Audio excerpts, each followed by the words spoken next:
This is Joel Kotkin. And this is Marshall Toplansky. And you're listening to the Feudal Future podcast. Our society is being rapidly reduced to a feudal state, a process now being exacerbated by the COVID-19 pandemic. Millions of small businesses are near extinction.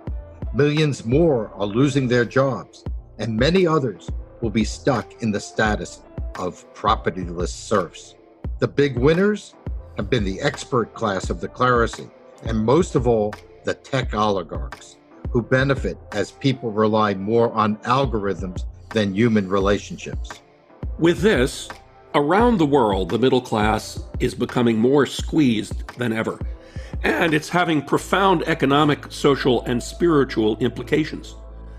Here on the show, we're having conversations with business, government, and citizen leaders like you to get to the core of these issues and explore how we can work together to form a better future than the one we're headed towards. Hello, and welcome to another episode of the Feudal Future podcast. I'm Marshall Toplansky. I'm Joel Kotkin. And today we are delighted to have with us two guests that epitomize the discussion about politics for California for the future. Tom Campbell, professor of law and economics at Chapman, and Shawn Steel, longtime Republican National Committee person for the state of California and married to Congresswoman Michelle Steel. Gentlemen, welcome so much. We're delighted to have you here. Thank you. Thank you. Happy to be with you. Happy. Yeah, I covered the recall. I can't believe the amount of interest this generated, even in Europe, where I had to explain the lunacies of California. But what is the meaning of the recall? Does it really mean, there were articles out there that this is the beginning of a new Republican wave and all that, and obviously it didn't turn out so well. So we'll put Shawn on the spot. What do you make of this defeat, and is there any way of turning it around? Well, that's a great question. I love recalls. I like recalling politicians of all stripes. I like making them insecure. I like what Hiram Johnson, by giving us the recall, the referendum and the initiative in 1910, 1911, really gave Californians a populist opportunity to change the forces that be. So I didn't think we'd get the signatures at all. I didn't think we had the money or the critical mass. And then a nice judge gave the petitioners a lot more time, and over 2 million people signed a petition. To my happy surprise, there wasn't a lot of money behind it at all. The organization was a little better, but I was always doubtful we'd be able to take on the Newsom machine. I was happy to support it. Last recall I did, and I was deeply involved in the recall against Gray Davis, was enormously successful. We had other things going for us. We had, first of all, a third more Republicans. Instead of being 24% of the state, we were then 34% of the state. We'll talk about that in a minute, because that's Joel Kotkin territory and language. Secondly, we had a celebrity that was running, and that really drove Gray Davis off the front pages, and so he couldn't compete with that airtime. So I like to think that my record is now a 1-0. The second recall, I was an observer and I enjoyed it. I liked punching powerful leaders in the nose, and Newsom needed it because he's way too smug, too arrogant. We went against an $80 million machine, and probably more money by the time all the reporting would come in. So it cost them a lot of money and a lot of treasure. But the fact is, there's a lot of Democrats in California absolutely dependent on the government in ways that we haven't seen that makes California very, very blue. But the fact that there was a revolutionary moment among the populace was exciting. I think Republicans now, we got a lot of data out of this. And what we know is that we know the independents who don't like Newsom. We had a tremendous amount of data analysis that we're still retrieving. There's large parts of the state that can't stand Newsom. But the two problems in California have always been the same two problems: San Francisco and LA. Get rid of either one, you got a pretty good balanced state. LA County is being depopulated before our very eyes. It's turned into a third world kind of a situation. The people that are leaving LA County are are not rich people. A lot of rich people are leaving. A lot of middle-class people are leaving. Huge portions of East LA are depopulated. That's why they're going to lose a congressional seat. So I think what we have for the Republicans that flipped the seats, the 4 congressional seats, 3 of those 4 districts supported the recall. Certainly for Michelle. So that was good politics for young Kim. Not so sure what happened to Mike Garcia. I haven't seen the numbers on that, but I know Valadale. And in fact, there's 2 congressional seats the Democrats have in the Central Valley where the recall won. So they're going to have to look over their shoulders.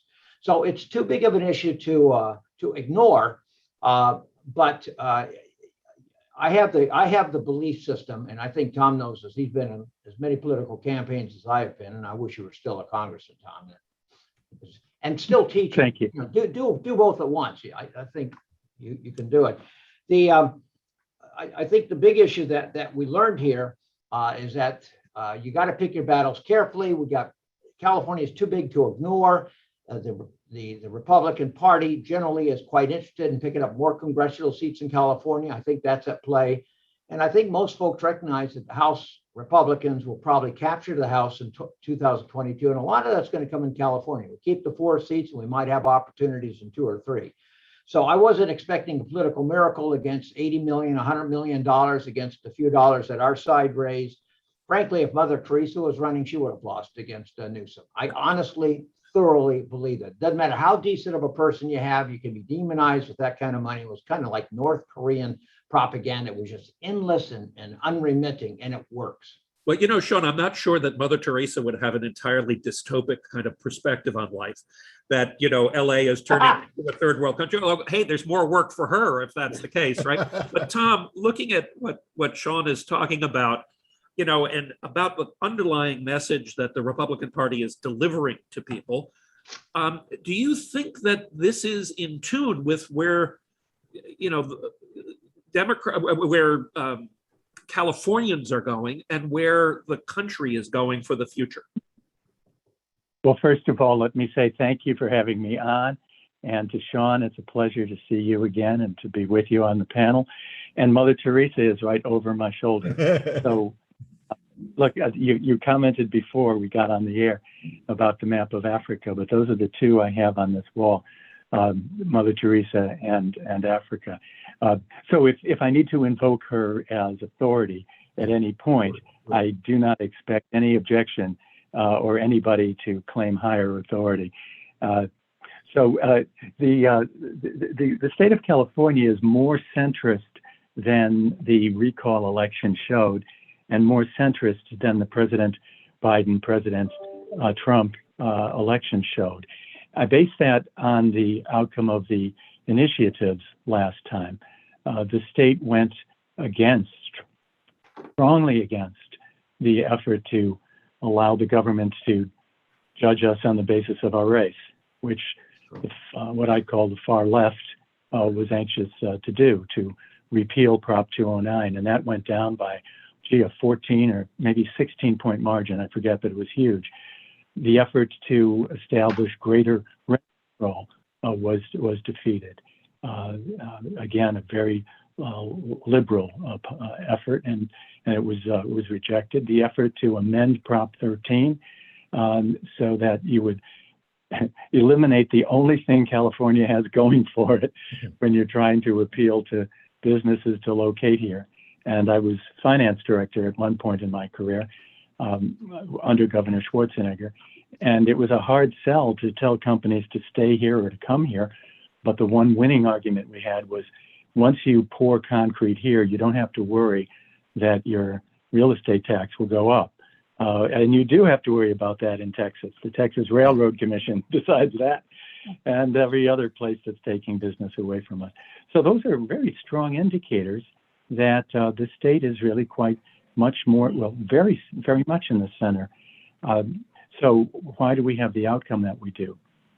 The outcome of the governor's recall, the outcome of the presidential election was, I think, directly related to President Trump. The Democratic Party called it the Republican recall. They attempted to blend Larry Elder into President Trump. and every other Republican before Larry Elder entered, as you may remember, they were saying that Kevin Faulconer was a clone of President Trump, and John Cox was a clone of President Trump. It reminds me, incidentally, you might find it somewhat humorous, that when I ran in a special election to replace Norm Mineta in 1994, the Democratic Party ran ads against me, blending my face into Newt Gingrich's. This was on San Jose television, and there was me, and then it's morphed into Newt. So this is the strategy, and the point for our conversation is it worked. So the Republican brand, I believe, is tarnished in the state of California, and it started this consequence is the consequence of a process that started a long time ago. It certainly was made worse or more effective, depending on your point of view, by President Trump's unpopularity in California. And lastly, while I appreciate the opening question and I'm doing my best to respond to it, I wanted to be more positive than negative and talk about the possibility of a third party to represent so many of us in the middle. It's so really the question is, I mean, I think we all agree that California is not as far left as, let's say, particularly the conservative press or the progressive press says it is. So the question is, what mechanism? How do we change it? Shawn, I mean, I'm naturally attracted to Tom's idea. Shawn, how does the Republican Party become a force? Because it's not so much that it's horrible to have Democratic government, it's horrible to have one-party government, which is what we have now, and with no real sense that it's ever going to change. So how do the Republicans ever become a contender again? Boy, that's a question I've been thinking about ever since I had this strange academic, ex-Marxist, Berkeley educated demographer attend the conference we held years ago. And so first of all, I've left the arena thinking that we have the Republicans have a messaging problem. It's actually nationally, the Republican Party certainly are equal to the Democrats. You put all 50 states together, 30 Republican governors, divided houses. Most of the state legislatures are in Republican hands, although they're not, big states. But then Florida and Texas are pretty big, and they're pretty strong. So it's not so much the messaging, but it's the demographics. And when you're having 3,000, let's say 3,000 Republicans leaving every single weekend for 20 years, it's gonna start hurting. So I go to a Republican National Committee meeting, and there goes California all blue. And I said, look, I just want a thank you and apology, because I produce Republicans and I send them to your bloody state. And so Governor Greg Abbott did a number of exit polls, and that's what he's very sophisticated political operation down there. And he found out that every of 3 Californians, 2 of them voted for him, ex-Californians. So there's no question that we are exporting Republicans in Arizona, Idaho, Utah. Yeah, just what Utah needs absolutely more good Republicans. So there. I suppose there's some truth to the fact there's a political realignment just occurring for cultural, political reasons. So California is not so much a messaging problem as it is just the number of people. I mean, I go to Republican meetings, speak, and I say, how many people here know somebody who's leaving California? And every hand goes up. And I don't mean like 5 years ago. I mean like, this last weekend. So it's that movement is not going to cease. It's going to continue. And that's going to hurt the Republican Party. Now, because California is so big, Tom, you might have been old enough to remember that under Ronald Reagan, we had 5 million registered Republicans. Well, that's like 40 years ago. That's a lot. Well, today it's 5.3 million. Wow. But well, so in terms of absolute numbers, hey, we're strong as ever. Based on the recall distribution of votes geographically, they all live in Fresno. Yeah. Thank God for Fresno. And that was, by the way, not well. I was actually studying Merced, because the other mention, and I think Tom alluded to this, and I know Joel's written about it, but Latinos are drifting to the Republican Party. No matter how much Republicans may try to insult them, they're just inevitably becoming more middle class, and they're oppressed taxpayers, and they're worried about their school and their church and their family and their culture, is one way to put it. I think the defeat of the proposition that was going to reinstall affirmative action in California was huge. And there's no money to defeat it. There was money to get it passed. And I was very despondent on that one, but the Chinese American community and I got tons of emails. I was following that very closely, and they did it on a shoestring with the other Asian communities. That was exciting. Tom, I completely forgot about the abolition of Prop 13. Always bad news for Democrats. They do that. They keep losing. So it's too big of a state for Republicans to abandon. You got 5 million Republicans, the largest Republican conservative party on earth. So there's a lot to be done. Let's work with that. Let's work with that premise, right? That it's too big of a state for Republicans to abandon. Let me switch back to Tom and look at it from this perspective, right? Leaving aside ethnicity, probably the biggest demographic movement we have is the change out between old people like us, baby boomers, and the new millennial and younger generations. And if you look at the brand preferences of those people, it's clearly not on the Republican side.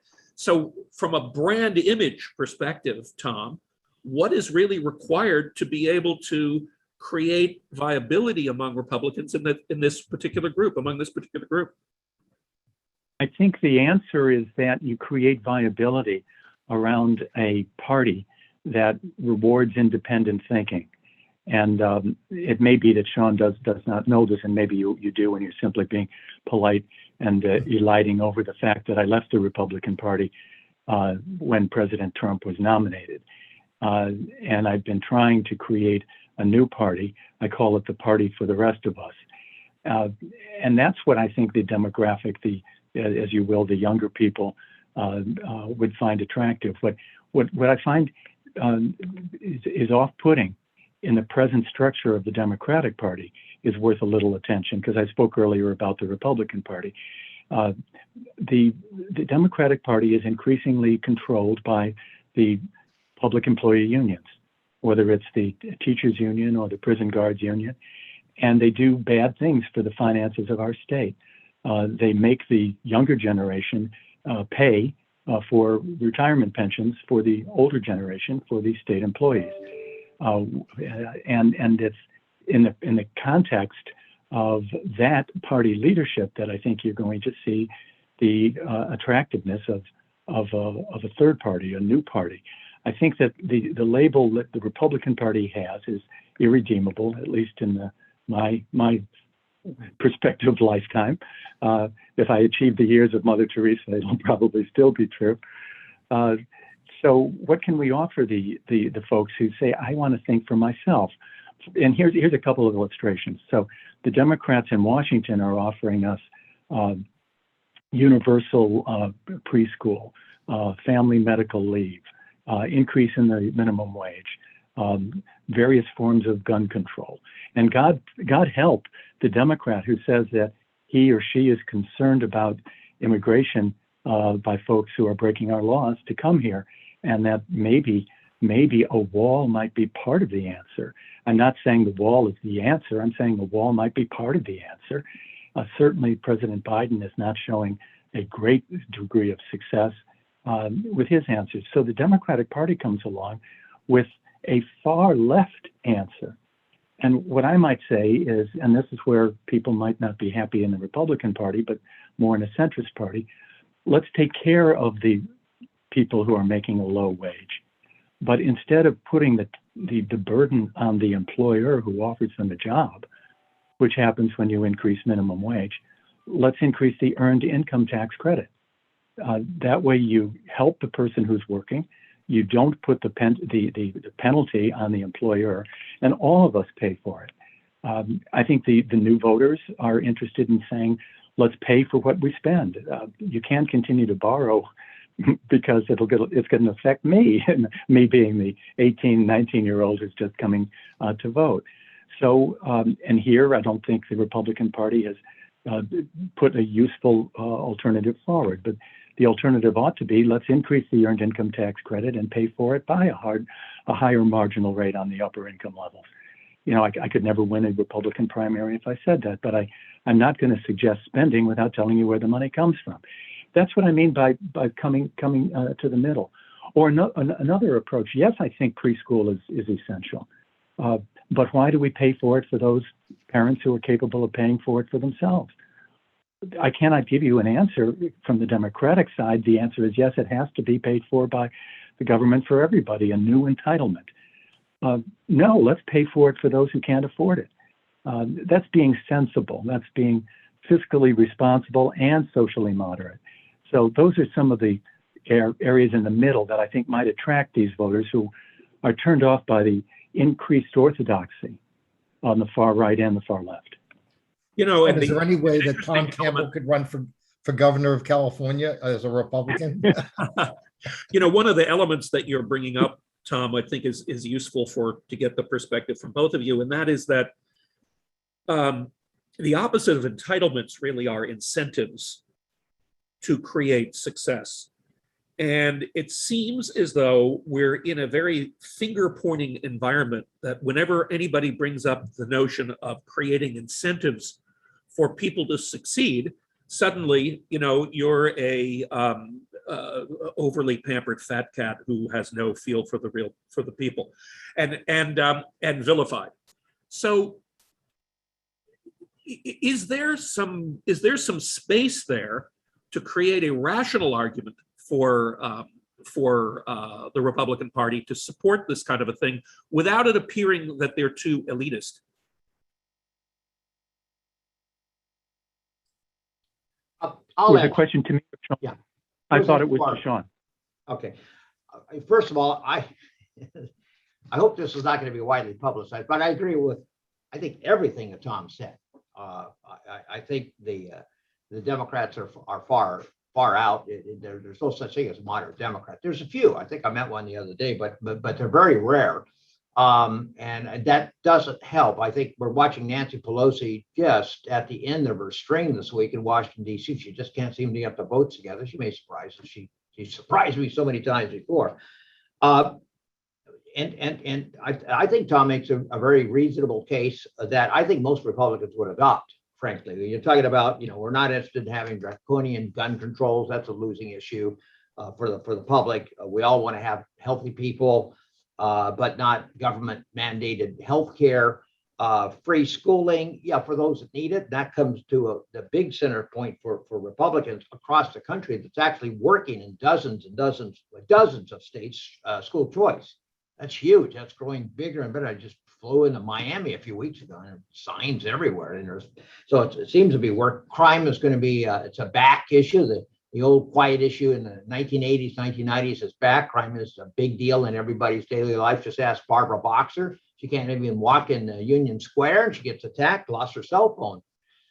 Maybe it was a Russian that took it. I don't know, but you know that's not good. The immigration crisis. The Democrats and a lot of border Democrats in Texas, Hispanic Democrats, are very upset with that, and so there's a whole new challenge here. Now, Tom talking about an independent party, we got a bunch.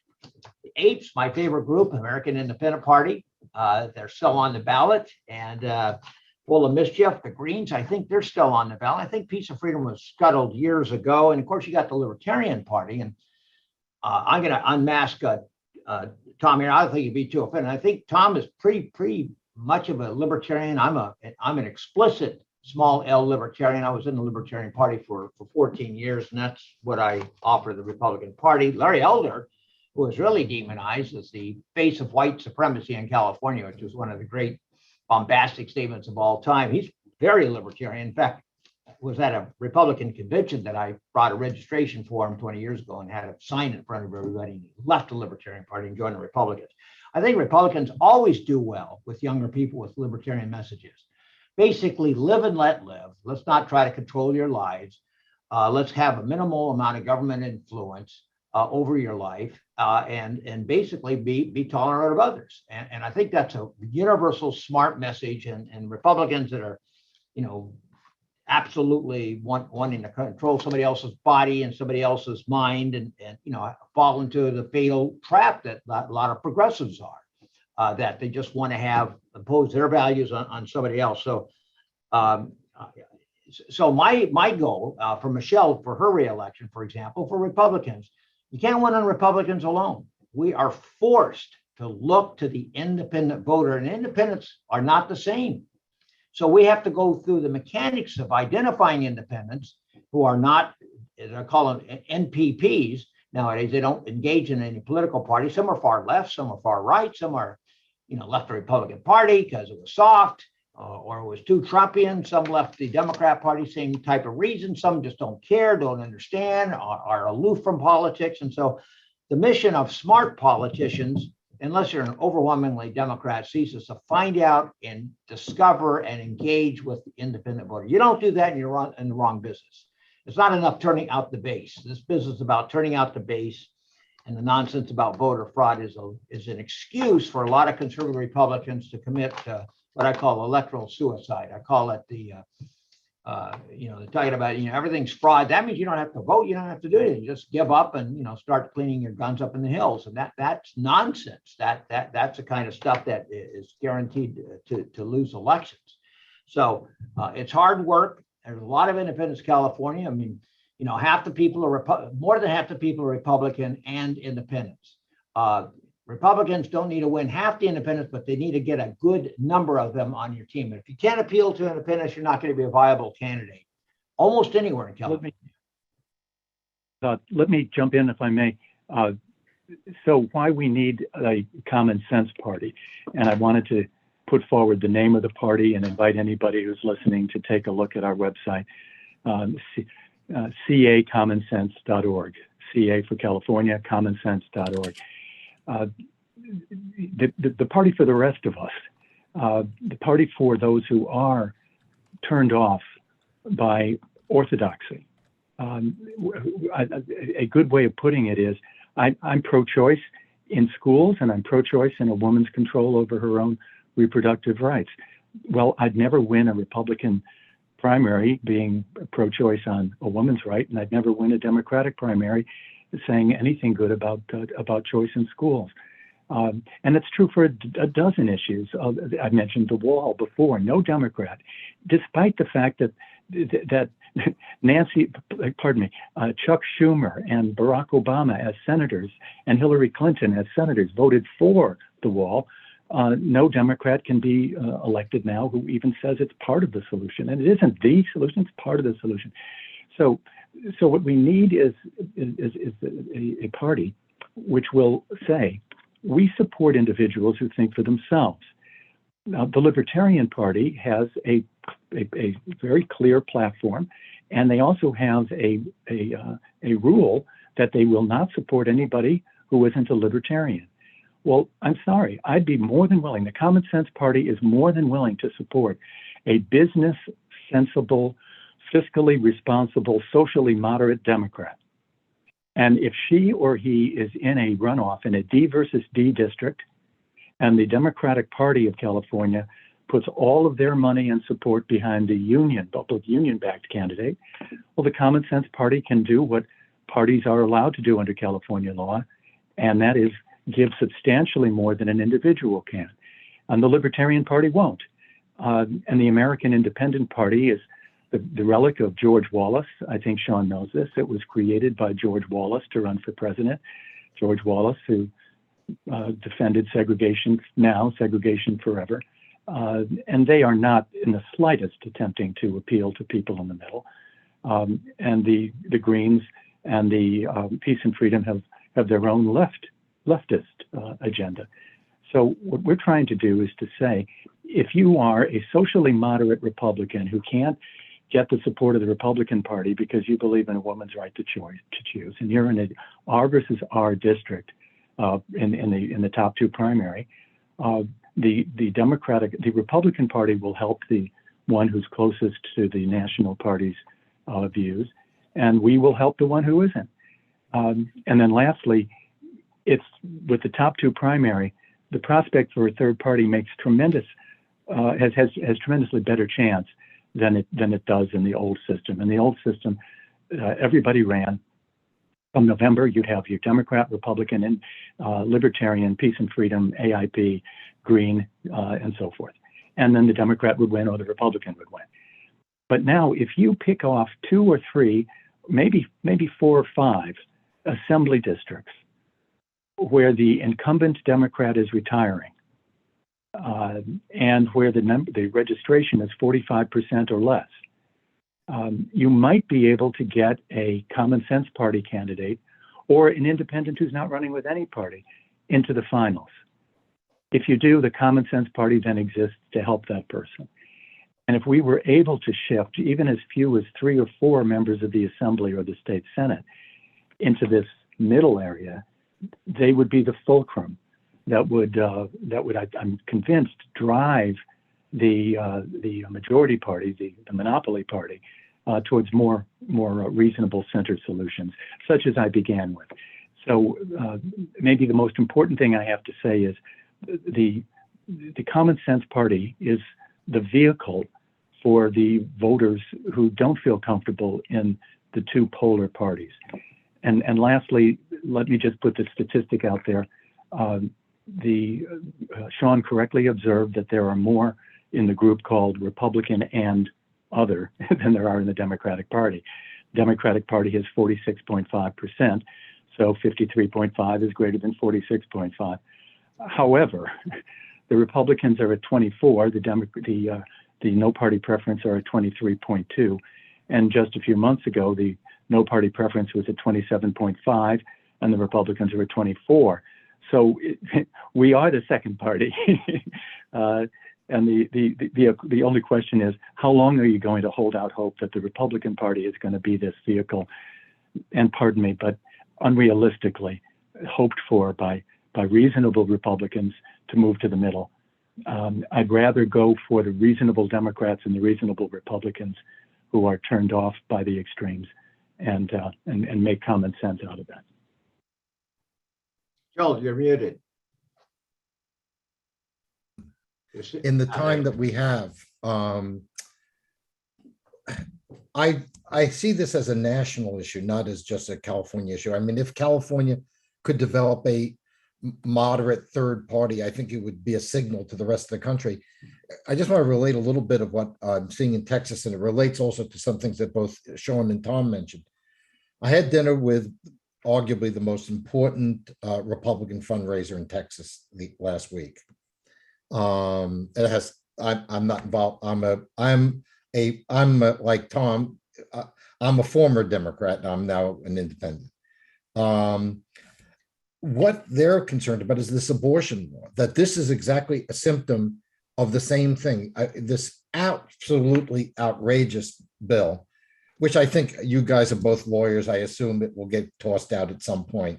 But what he was saying is that the business community in Texas is so worried about the abortion law that they're thinking about running against Paxson to get rid of, who's the attorney general, to get rid of him. So this is not just a California thing. This need for a sort of common sense, and maybe the idea of, let people or regions control things more themselves, not top down. The problem is the Republican Party has now become as authoritarian as the Democratic Party, at least in Texas. I mean, you can't pass a local law without it getting revoked by the legislature. You can, you pass laws where, people walk down the street with bazookas. I mean, it's like, so I think there's a national audience for this, but is there any chance that what we're doing here in California, what Tom's doing, could actually translate to the rest of the country? I mean, it's not that long ago when Ross Perot was a serious contender for president. He was getting close. Do you think it's unreasonable to think this could happen nationally, or do you think it's just, as they might say in Texas, whistling Dixie? Let me try and answer first and then yield to Shawn, if I might.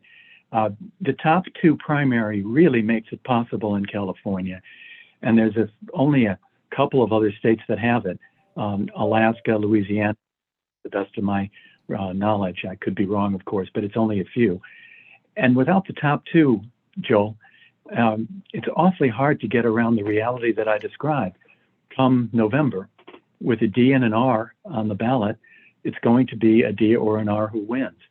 But if you take advantage of California's top 2 and elect enough members of the assembly, and can just be a few, that you create this fulcrum. The rest of the country will notice. But I'm being very candid and somewhat perhaps disappointing in saying that they'll have to then adopt the top two or something like that to give a chance to a new party, because otherwise it will not be will not be successful in November. And Ross Perot, give me an infinite amount of money, a colorful candidate, and who doesn't flame out 2/3 during the season, and yes, that could happen. If Arnold Schwarzenegger was born in Graz, Ohio, instead of Graz, Austria, that might have been possible. But otherwise, I'm being candid and somewhat sad to say that what I'm trying, the Common Sense Party, will work in California and those other states that have top two, and then be a model for other states to adopt top two. I don't see it happening otherwise. Shawn, last word for you on that. How do Republicans view this notion of the Common Sense Party, and would it be something that they would integrate into their own thinking, or is it kind of, beyond the pale? No, it's not beyond the pale, because Tom makes a lot of sense, and I think you'll find, a majority of party members that would agree with a lot of that. Common sense, avoiding the extremes, not having the government solve everything. Right now, I think a lot of people are looking for alternatives to the hard, progressive, remorseless left. And so that could be anything from Ted Cruz to Tom Campbell, and all of those would be acceptable alternatives. I'm not so sure Tom would have that kind of a problem in a Republican primary. It depends on the neighborhood, especially with top two. I think ultimately Tom's vision is not impractical in California, maybe impractical in many other states, but there's a candidate running for Attorney General, Sacramento County District Attorney, female, strong, very popular, has gotten elected. She used to be a Republican. She's made a political calculation to go NPP. So she is no longer, she'll be a Joel Kotkin kind of, or Tom Campbell kind of voter. Let's see how that works. There's actually a one formidable Republican running for that position as well. That's going to be interesting. If she is put together a fantastic campaign, I think Bonta, who's unknown and not really the right guy, never been in the courtroom, not know much about administrating anything. He's a political guy that got the job for Attorney General, was appointed by Newsom. I think he's vulnerable. And I think it'd be interesting to see if she prevails, gets in the top two. That would be, if she buys into the common sense theory, she might be a poster child very nicely for Tom's idea. And that's what you need. You need a messenger. You need a symbol. So rather than worry about the mechanics of setting up the Common Sense Party, maybe this would be somebody that could be adopted, promoted, and she gets elected. A lot of people are going to pay attention that this person likes the idea of a Common Sense Party, and that will create its own reality. So you need a Hiram Johnson. You need somebody that's going to be a change maker. Hiram's one of my all-time favorite California figures. And by the way, it was an insidious battle between Republicans. That was a Republican battle for the entire odd years in 1900. And I remember the visualization of. Well, and by the way, for those of you who are not familiar with Hiram Walker. That's what you're drinking tonight. Right? He was the person that actually created initiative, referendum, and recall for direct elections for the California government. And so as a historical figure, he's the reason why we are enabled to have recall elections today. But, it strikes me that as of out of adversity and out of what seems to be a good deal of failure, a good deal of creativity is happening in the Republican Party, and certainly creative thinking, both from a Republican perspective and from a common sense third party alternative. And so I want to thank both of you for sharing your visions and your perspectives with us here on the Feudal Future podcast. I just love for having me. I love the name of your program. It just kind of encapsulates kind of an inherent futuristic view that's a bit dystopian, but but it's good. A great company. Nice being with a bunch of really smart guys. I appreciate it. Thank you so Thank much. you.